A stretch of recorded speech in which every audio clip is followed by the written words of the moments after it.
Hey guys, welcome back. It's been a while. My last review was Greedfall. This time I want to talk about Master of Orion, Conquer the Stars. So this is the new latest Master and latest. It came out in 2016. I bought it when it came out. I didn't really like it when it first came out. I played a lot of Stellaris, and I played a lot of the original Master of Orion back in the 90s. I like 4X games. This is a 4X game. And I've got about 200 hours in it now. And I'm really enjoying this game. And the main reason I'm enjoying this game is because I tend to prefer games that let me do what I want to do when I want to do it. And that's something Stellaris fails miserably for me. Because Stellaris has some systems in place, like there's this resource called influence that you have to collect and generate and build up, and it's just that it's an attempt to quantify political influence. And so before you can declare war and take planets and do lots of interesting things, you have to have enough influence built up. And it's a royal pain in the butt to manage, and I just don't enjoy it. I respect Stellaris. It's a supremely complex and deep game. It has a lot of depth to it. It has a lot of subsystems. Stellaris is more sophisticated in this game, hands down. And if you want the most complex, most sophisticated 4X game out right now, that's probably Stellaris. Whereas I prefer Mu because I can get down on a moderately complex level and I can start playing and having fun. There is some micromanaging in this game, of course, but not to the level of Stellaris, and micromanagement gets boring and old to me. If you enjoy micromanagement, then Stellaris is probably the game for you. If you're hankering for a turn-based 4X galactic conquest game like this, the Master of Orion, I think it shines in its economic and research / technology systems are just complex enough, but they're not as complex as a game like Stellaris, and so it's I'm not going to say it's easy, but it's more readily apparent what you need to do to have your economy rocking, to have your research and technology rocking. I will say the diplomatic model in this game is pretty simplistic. You're not going to have that hard of a time setting up alliances and setting up trade treaties and figuring out who hates who and who's probably going to attack you and who probably won't. And so at that level, it becomes kind of easy to manage the rather simplistic diplomatic model. That doesn't bother me. It might bother you. Maybe you want more depth and complexity from your diplomacy. Just take a look at the technology Research tree here. continues as There's quite a bit here. I think there's enough. One thing I don't like about Stellaris is it has this incredibly complex technology tree, but there's this one weapon. It's lightning something whatever, and it's the best weapon in the game. And so what you want to do is you want to go find that they have these ancient civilizations you should eventually try to take out, and when you take them out, you can get their tech. And you want to cloud lightning. No, cloud lightning comes from something else, right? And so you have to find that something else to get the cloud lightning, and if you don't get the cloud lightning, then you don't have the best weapon in the game. In this game, the best weapon in the game is right here in Orion. Okay?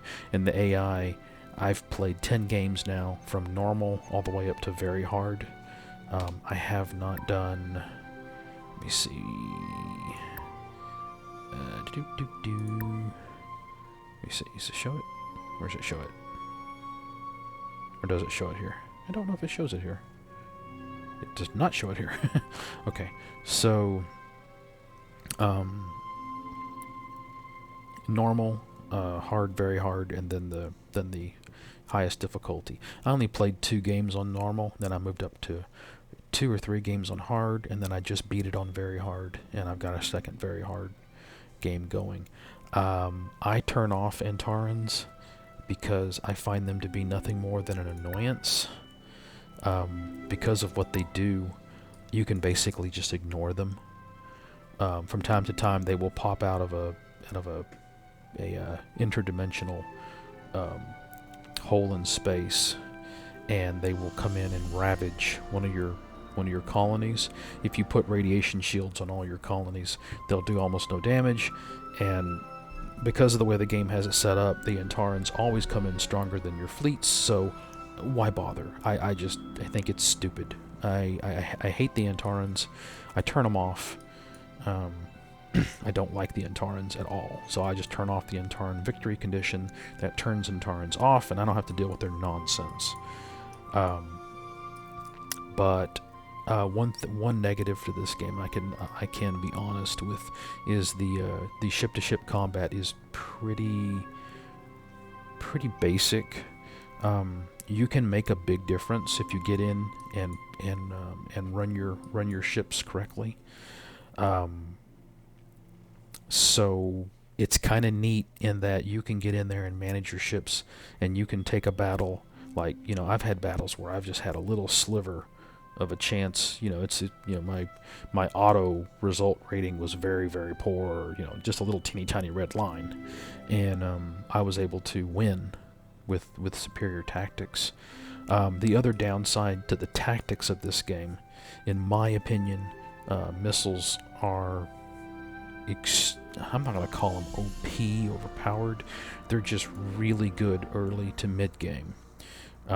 Once you get some of the beam tech, then the beams start to catch up, and then once you take out the Orion Guardian, you get the Death Ray, and you put that with an energy focus, and there is a targeting computer that dramatically improves long-range fire, and then you can just put Death Rays on your ships and just annihilate everything that gets in your way. The Death Ray, with the right secondary equipment, there are some energy capacitors that cut your beam weapon weight in half, and so with those 3 pieces of tech, your Death Ray armed ships are, well, they're Death Rays. So I think the races are fine. I have a proposition for you. Some of the races are better than others for different tasks. Kind of depends on what it is you want to get done.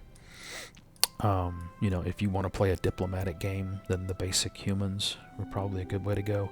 If you want the Bolrathi are the most powerful stock race. I do custom races, and I think that's a lot of fun. Not that fleet. That fleet. You have a very limited number of ship types. You just got frigates, destroyers, cruisers, battleships, titans, and doomstars. And the number of blueprints they give to you here is really disappointing. You get N plus 1.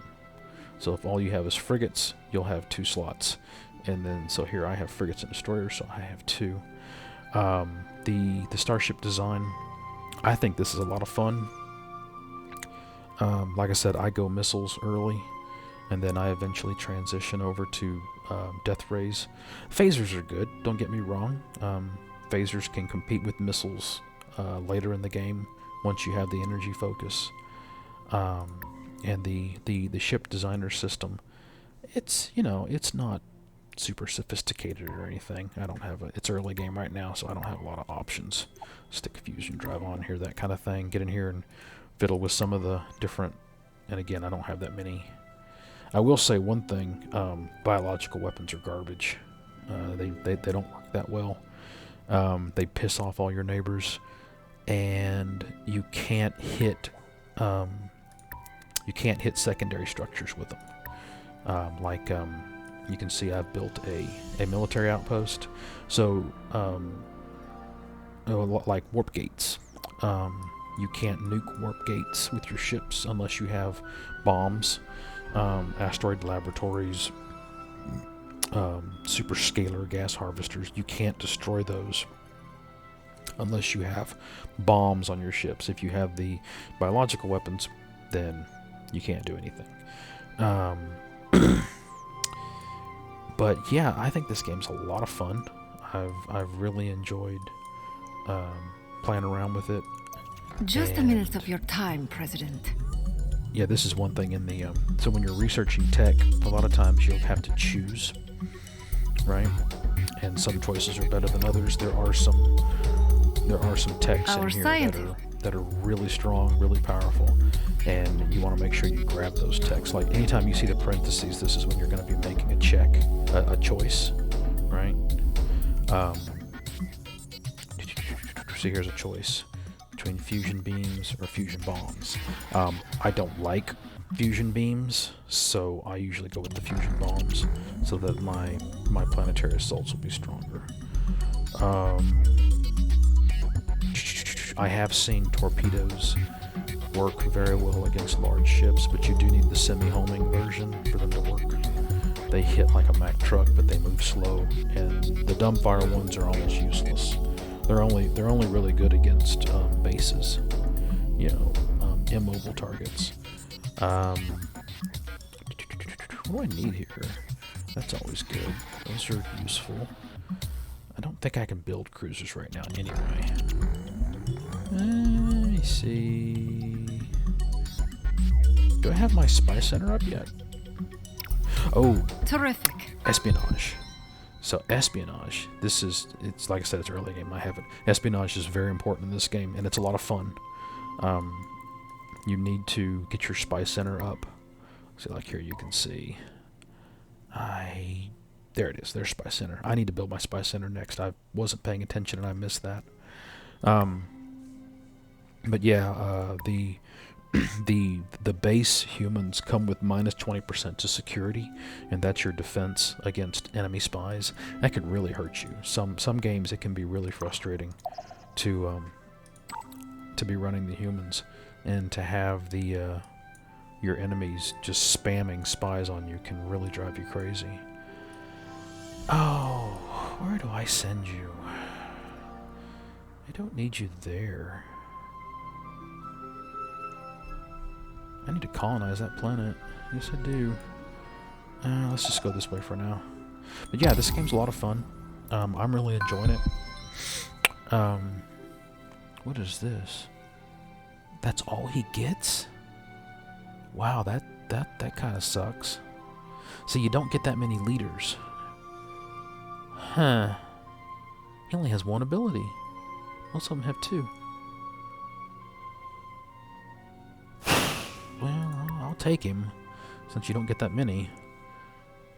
But, not impressed. What's this? There we go. So yeah, it's a good game. It's a fun game. I think you can pick it up for pretty cheap.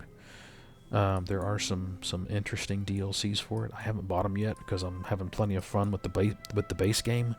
I might pick them up. There's a new Terran race that is a warmonger. I'm a warmonger. See, that's what I like about this game as opposed to Stellaris. I can go to war whenever I want, with whomever I want. I can take all the planets I want to take. You go in, you defeat their fleet, you defeat their defenses, you land your Marines, you destroy their ground forces, you take the planet. It doesn't work that way in Stellaris. You have to have the influence to grab the city, depending on the race you play. There are some races that don't use influence, and you can get around the influence system, but they have downsides. So it's not a simple, either or proposition. You have to think long and hard before you play those races, because they have major diplomatic challenges.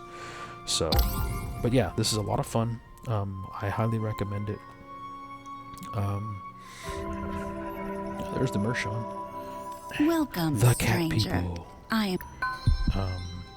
And I'll probably make a tips and tricks videos for this game, because there's a lot I've learned, and there's some misinformation out there on the forums. There are people who are claiming things are one way when I don't think they're correct.